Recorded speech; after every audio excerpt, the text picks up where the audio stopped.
morning, good afternoon, good evening, wherever you are in the world. Thank you for joining me for today's SMIE Consulting Midweek Roundup.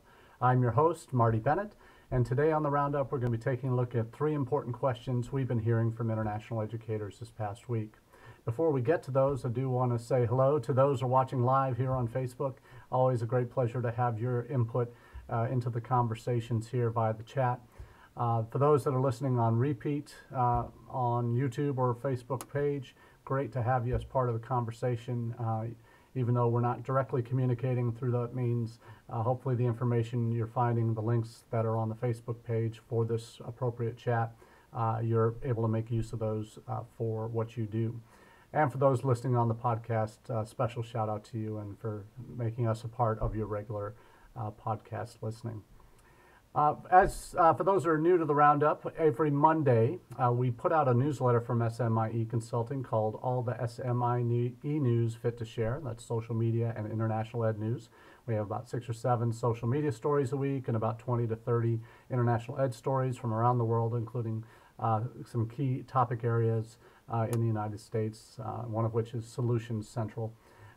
We talk about those in the newsletter, some of those news stories, and then we take 3 of the themes we're seeing and major questions that are related to those stories and focus on those here on Wednesday during the Midweek Roundup. So today, our 3 questions. First up, what is the state of enrollments at U.S. colleges this fall? There's a couple of indicators. We've referred to one last week in the newsletter and on the Roundup from the National the National Student Research Center, National Student Clearinghouse and Research Center. We'll get to that data, particularly as it relates to international enrollments this fall in a moment. But part of that is on the graduate side. Now, graduate enrollment is as a part of international education that for the longest time, up until probably the mid-2000s, even to late 2000s, graduate enrollment was the majority of international students in the United States. But since the boom of China's undergraduate enrollments in U.S. colleges in the late 2000s into the teens, we've seen that shift happen from graduate to undergraduate. So what's happened with graduate enrollment is as of last fall, between fall 18, fall 19, there was an increase of 2.5% between fall 2018, fall 2019 of overall graduate enrollments. And what the numbers show, this is an Inside Higher Ed report that I'll be putting out shortly. They don't have the data for the fall 2020 yet, but it's certainly interesting to see that there was a rebound in international student graduate enrollments this past year as well, growing by 3.8%. So that's an encouraging sign up until the pandemic hit that graduate international enrollments were beginning to see more positivity. So we're going to look at what that means as of this fall, whether that's actually happened or not, and you can kind of guess where that's going. But this was a promising sign that international grad enrollments, though undergrad enrollments had certainly dropped internationally for the last 3 years, according to the Open Doors reports, and we'll see how 2019-20 academic year ended up in the Open Doors report next month, which we'll certainly cover here on the Roundup. But the data certainly shows that up until through the last academic year, grad enrollments, international grad enrollments, were beginning to rebound nicely, and that was certainly a positive sign. But the realities of COVID has devastated almost all sectors, with the exception of online enrollments, which have increased this past year or in the current year for the fall. You're seeing now real devastation across the board in terms of undergraduate enrollment and graduate enrollment for international students. And we'll talk about that here in just a moment in terms of what that's looking like. But where we stand with international students right now, for the National Student Clearinghouse Research Center data, we referenced it last week, and we'll go into a little more depth here. It has a number of different charts that you can sort through to get the current data. Wasn't it's still not complete data, but certainly as colleges report, it's kind of a tracking mechanism to see how enrollments are shaping up, kind of a snapshot survey of what's going on. And what's important to see here with the undergraduates report from the National Student Clearinghouse Research Center is that the numbers for non-resident aliens, and from this report, that's where we define our graduate numbers. We had reported a couple weeks ago that undergrad enrollments look to be down 11.2% for fall, and grad was about down 5%. Those numbers have changed in the last 2 weeks. We now see undergraduate enrollment dipping, international undergraduate enrollment dipping 13.6% this fall, and graduate international enrollment dipping 7.6%. So there's been increases of a couple percentage points in both of those figures over the last 2 weeks since we last shared this data. So that certainly is not unexpected. And still, to be honest with you, that is a heck of a lot better than where we could have been, given how prohibitive the closures, embassy closures and consulates have been and still are in a number of places. 66% of embassies and U.S. consulates and embassies around the world are still not open for business or are showing for international student applications beyond emergency appointments up until or showing less than I think 21 days wait to get an appointment for a visa. So a number of them are still closed in key areas, still not reopened yet in China. So the key market, and to be only down to only be down 13% or just under 14% for enrollments for international enrollments this fall. That's much less of a damaging blow than it could have been. Certainly with many in the sector, many of the associations in the sector predicting 25–35% drop, some as great as a 98% drop in our international student numbers, new international student numbers, I should say, taking us back to just post-World War II lows of around 50,000. That clearly hasn't been the case, but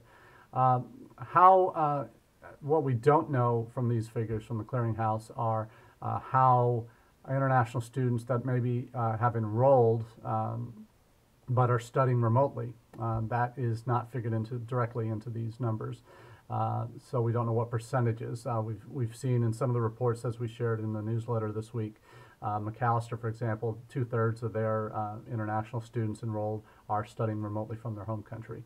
And that's certainly a sign of probably what some of the averages are, and maybe in some cases there are institutions, large state institutions, that did make provisions for their international students to be able to study remotely, and that led to a significant drop-off in their new international student numbers. We saw that at UC Boulder. We've seen that at University of Kansas this fall.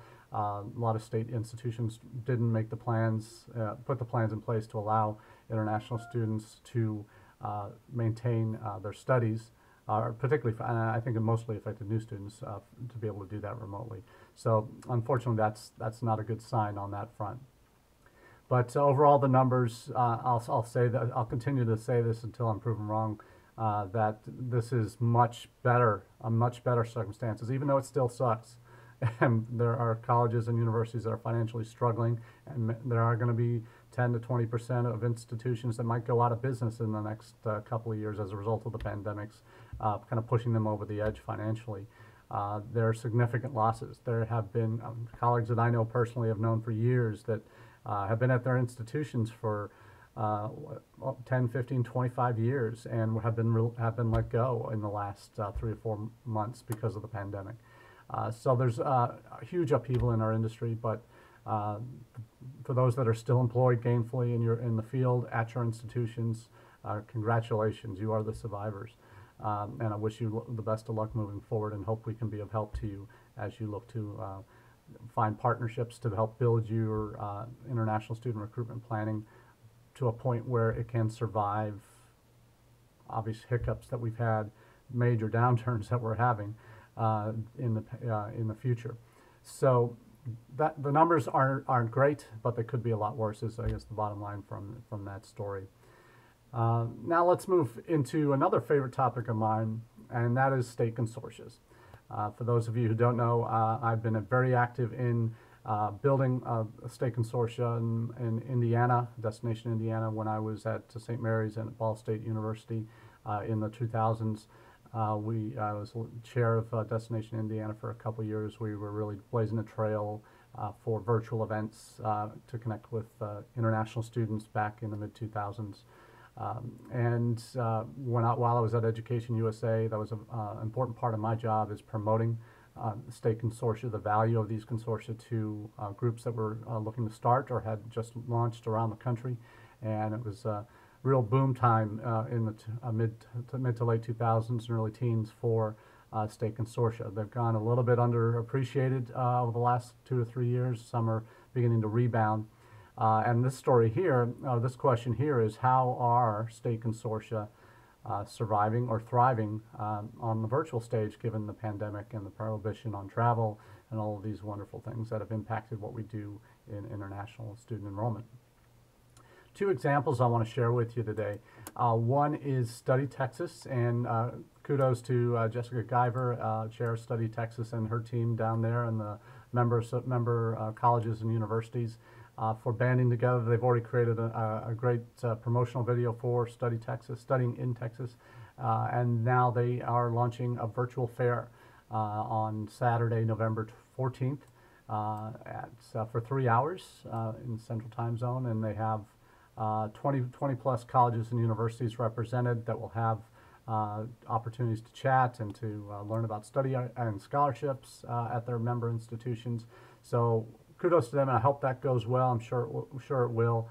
And these are the kinds of events. Obviously, everybody's having to do virtual fairs, but when you look at what's out there, a lot of times the large vendors or tour providers that are now doing niche fairs for countries that they might have been traveling to physically, those certainly are working.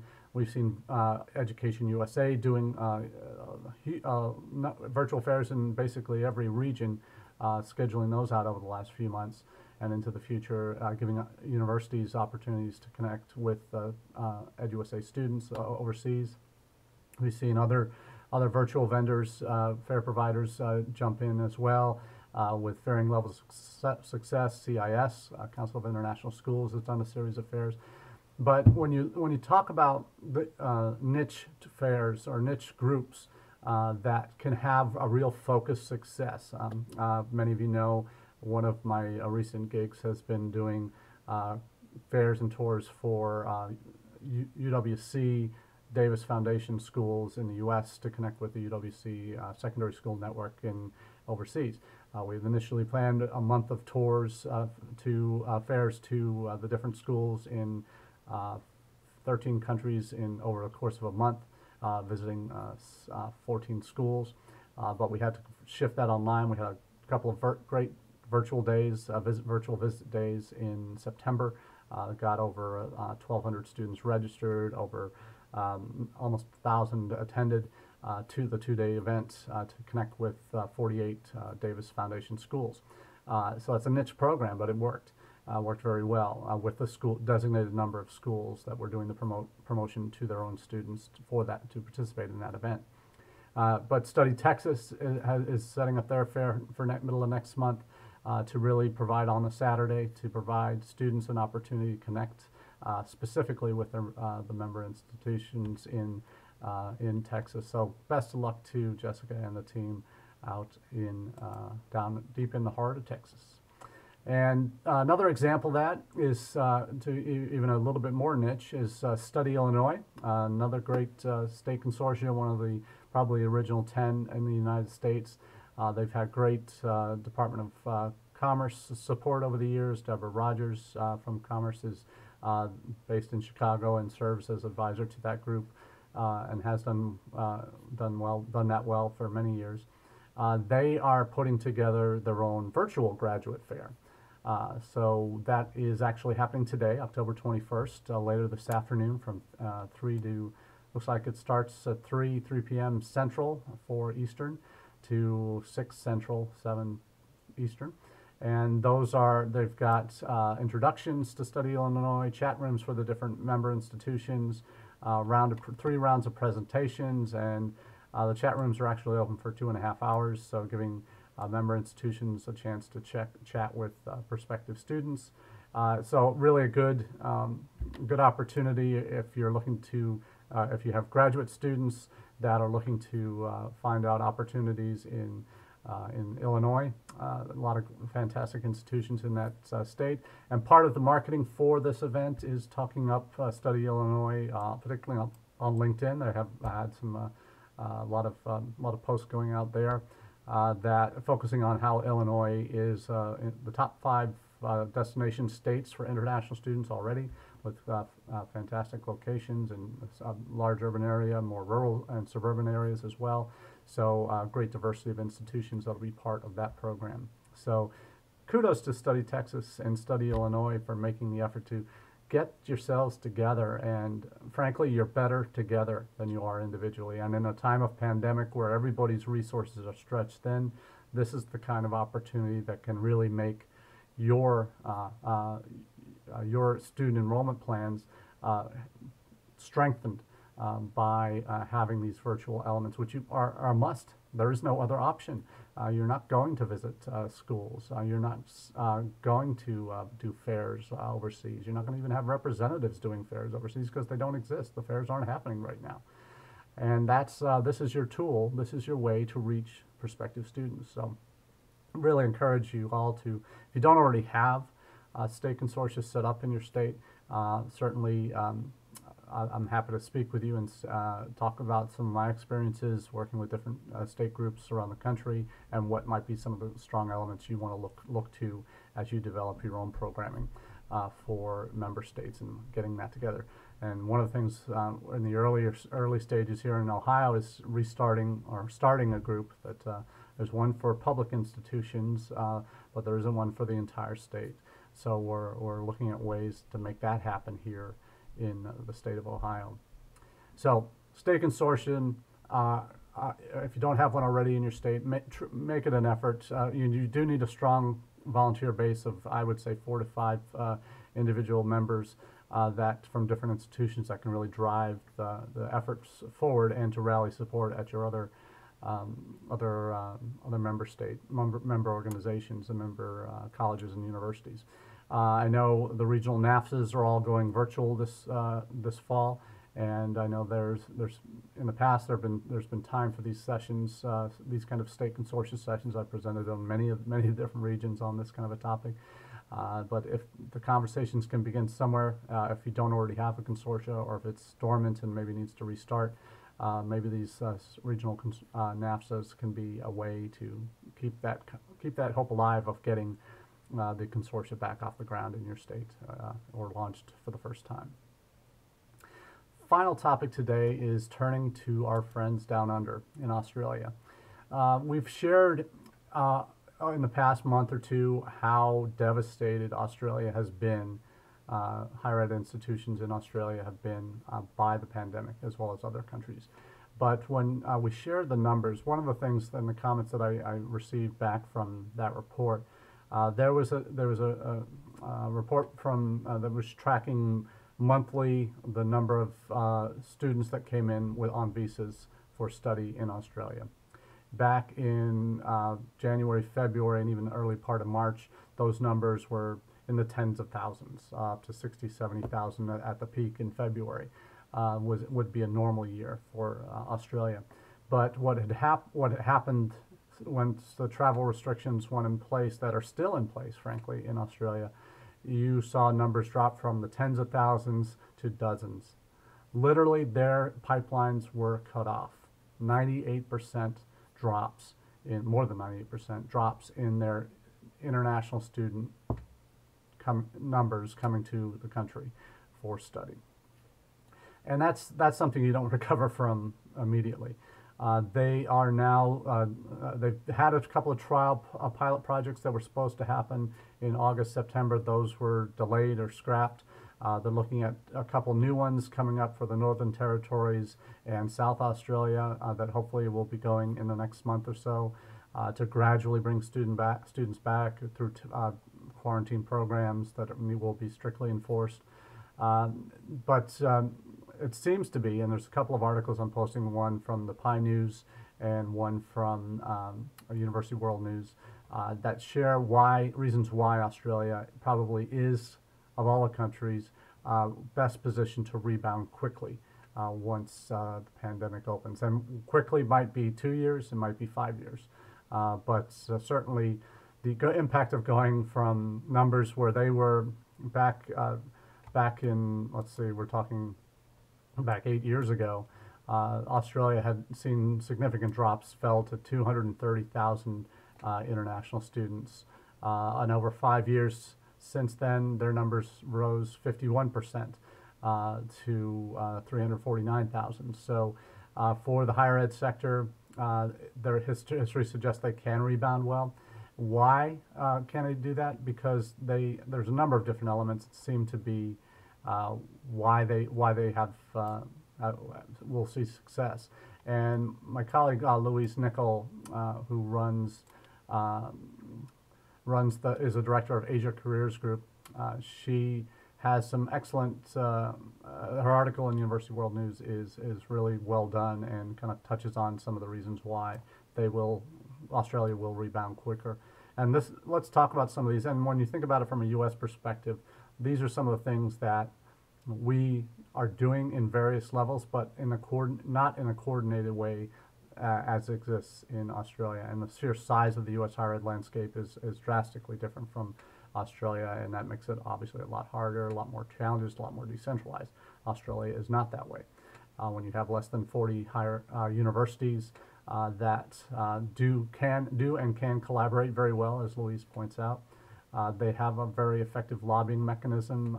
We have NAFSA in the United States. They have a number of different organizations that Universities Australia that do that kind of frontline lobbying efforts and the Group of 8 in Australia are very influential as well. They are investing in emerging markets, unlike the U.S. and the U.K. that focus on the big powers in India and China. Not that Australia doesn't. They certainly have those two countries as well as their top two sending. But they also are, they're investing in Southeast Asia, some of the emerging markets there. They have obviously a geographic advantage of being closer to Asia, where 2/3 to 3/4 of international students live that are going mobile. They have a very proactive mentality, a willingness to work together. And those are things that I think really bode well for what's to come in Australia as they look to come out of the pandemic. Their handling of the pandemic has also been a lot better. They've had a second wave there recently as well, but certainly nothing compared to what we've had in the States. Their max number of new cases a day I think right now is in the low hundreds per day. So now at its worst was in the low hundreds. Now it's back to 10 to 20 a day. So they're doing well in terms of their response, and that will matter to future students who are looking at this, their parents especially, in terms of how their students are taken care of. And that's something in the U.S. we will have to grapple with as well as we come out and look to get back to more substantial ways. But when you think about to have over 98% of your international students not able to enroll since March in Australia, and that impact, and to look at, again, back to our first story here, looking at the fall numbers for the U.S., to see that we're only down 14% max in undergrad, 7-8% in grad. That is, we've come out better.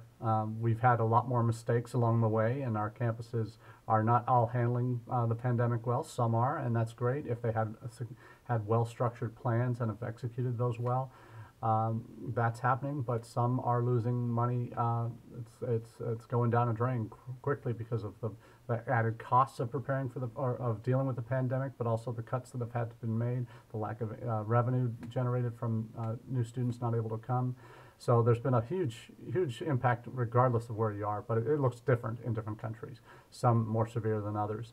And we're looking at ways that we can help institutions kind of make that transition to ride out the storm, so to speak, but also to develop better planning so that these kinds of situations don't become major issues.